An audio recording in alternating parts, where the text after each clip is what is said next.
Game 6 Klay racked up his 10th career playoff outing with at least 7 threes made. My fellow Torontonian Andrew Wiggins owns the Dubs' highest plus-minus outside of Draymond, and while Curry hasn't shot the most efficient, the Chef's continued aggressiveness has allowed him to average a team best by far 27 points per game through 2 rounds of the postseason. You're about to see an in-depth breakdown of why the Golden State Warriors' 2022 playoff monster is complete. Before continuing, only 11.4% of you watching right now are subscribed, so if you haven't already, please subscribe and hit the bell so you don't miss a single upload. Also, please leave a thumbs up. It takes a few seconds and makes a massive difference in YouTube's algorithm. Lastly, stay updated on the NBA and the channel by following me on Instagram and Twitter at DFlowHoops, and I'll follow you back. Link is down below in the description for those 2 platforms. Whether you're a fan of him or not, Klay Thompson regaining practically full form after an ACL tear and an Achilles rupture on each of his legs is great to see. Another fact that's undeniable is that the 3-time NBA champion thrives off the intensity of a playoff environment deep in a series. But with the Warriors turning it over a hefty 17 times on the evening, playing some sloppy basketball while getting locked up by Memphis, Klay's poised to knock down triples, whether it was off the bounce or spotting up, was decisive in the Game 6 victory. When the feisty young Grizz kept counterpunching, Thompson stayed locked in, a focus which even maintained itself when the game was already out of reach. Earning the nickname of Game 6 Klay, the 5-time All-Star has at least 25 points in 6 of his last 7 Game 6s. With Thompson's all-time great shooting release back in the lineup and at full strength, the Warriors' offense has reached its peak for the first time in years. As Draymond Green once said, each member of the Warriors' Big Three, in he, Klay, and Steph, are equally as valuable to the Warriors' success. Considering the facts that the Warriors lost in the play-in without Thompson in 2021, were a bottom-feeding team the year before that when Steph broke his left hand, and were a 500 team when Draymond missed 36 games this past season, that statement from Green has some validity to it.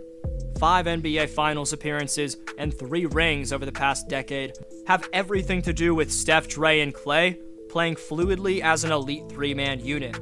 It all starts with the face of the franchise and the NBA in Stephen Curry.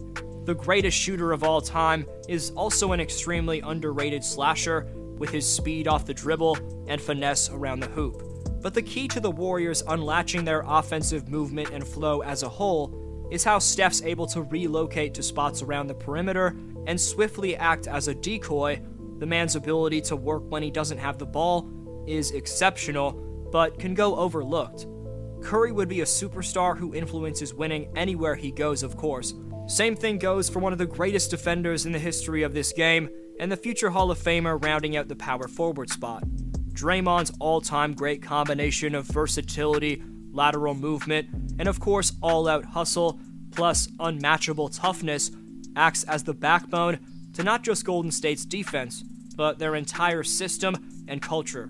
On the other side of the court, Green's passing and ability to push the pace in transition with his ball handling perfectly complements the Splash Bros. The reigning 2-time MVP Nikola Jokic rightfully gets the credit he deserves for being the best passing center of all time, but you rarely see people give Draymond any attention for his ability to make pinpoint passes as a big man. Despite getting hated on for not looking at the rim offensively, Green's value is proven in his plus-minus. Among players who've averaged at least 30 minutes on the Warriors, Draymond's a full plus 23 ahead of any other Warrior, and then, as displayed in Game 6, the pure marksman in Klay provides Golden State's ball handlers with a crucial perimeter outlet, and you can clearly see the 5-time All-Star's legs are starting to reach full strength when he's creating opportunities for himself after coming off a screen and roll and pulling up for contested deep-range bombs from 30. Not only does a full-strength Klay Thompson complete this Warriors monster, but Air Canada Andrew Wiggins hasn't gotten nearly enough love for his perimeter defense and timely shot creation on the wing. Two-way Wiggs was a game-high plus 20 in Game 6, finishing with 18 points, draining 3 triples, but what'll go unnoticed is the 11 rebounds and 6 offensive boards that Andrew grabbed, resembling Kawhi Leonard in his Boardman Gets Paid 2019 title run for my Raptors. Speaking of rebounding, I've said it all year long throughout my Warrior videos this year, but Kevon Looney is the Dubs' unsung hero. An animal at keeping possessions alive when Golden State shooters need it most. As Klay Thompson called him post-game, Kevon Oluwajuwon tallied an absolutely insane 22 rebounds to help close out the Grizz, with half of those boards coming on the offensive glass. Interim and future Sacramento Kings head coach Mike Brown said it was his decision to start the rookie Jonathan Kuminga instead of Kevon for Game 6, like they'd done in previous games. Credit to Brown for his honesty to admit that it was actually his veterans in Steph, Draymond, and Iguodala's idea to suggest that Looney should get the start, with Memphis looking to force Game 7. Along with Klay's great nickname for him, here's what else Thompson had to say about his underrated center after the Warriors closed it out, and he also touched on the decision from his teammates to suggest Kevon's presence to be had in the starting five, saying, "Guy has elastic arms he can stretch, but Draymond, Steph, and Andre, those guys see the game. They're playing chess while everyone else is playing checkers.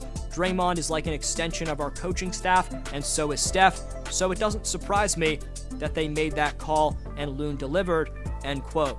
It's amazing we've gone this entire video without mentioning the should-have-been most improved player of the year in Jordan Poole.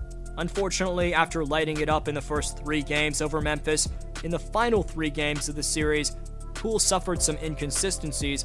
I may have jinxed him with this video right here, but credit to Memphis for making adjustments, and for a film room breakdown on Poole, I left a link in the description for the video thumbnail currently on your screen. But the point of mentioning Poole today is how mind-boggling it is with how powerful the Warriors already are in the backcourt in the first place, that they have another splash brother off the bench in this speedy, hard-nosed Jordan Poole, just another elite two-way player in the making for this first-class pro basketball organization in the Bay Area. Rounding out the bench, Otto Porter Jr. is extremely underrated, as people forget how lethal he was in his prime next to John Wall and Bradley Beal. In 21.5 minutes per night, OPJ is a plus 72, good enough for second best on the team behind Draymond. Nemanja Bjelica, Jonathan Kuminga, even Juan Toscano Anderson here and there have given the Dubs a solid bench unit. Having said that, the devastating loss of Gary Payton II hurts this bench. But given the entire bench is motivated to play for GP2 after his tragic injury, and of course, having a Hall of Fame cast and 2 crucial players to provide youth in Andrew Wiggins and Jordan Poole, I think the Warriors have enough to overcome the loss of the young glove. Prayers to Gary on a smooth recovery process. That was a scary fall. But dealing without the services of a top perimeter defender in Payton II, in your opinion, how does Golden State still find a way to reach their peak on both ends? Best answer down below in the comments section gets next video shoutout. Top 5 commenters by June 21st receive free NBA merchandise this summer, so leave your take on today's question to compete in Community Speaks. Today's Speaks winner is Ken Saludo, who says Game 7 between the Suns and Mavs is going to be a bloodbath. I expect nothing less than a great game with a close ending. I'm still picking the Mavs to win and expecting for an all-time Luka game. CP3 isn't playing like himself lately, and I think this isn't just a coincidence, and this is more of a great defensive game plan by the Mavs. Let's go Dallas. Appreciate every answer. I hope you have a great one. D-Flow signing off.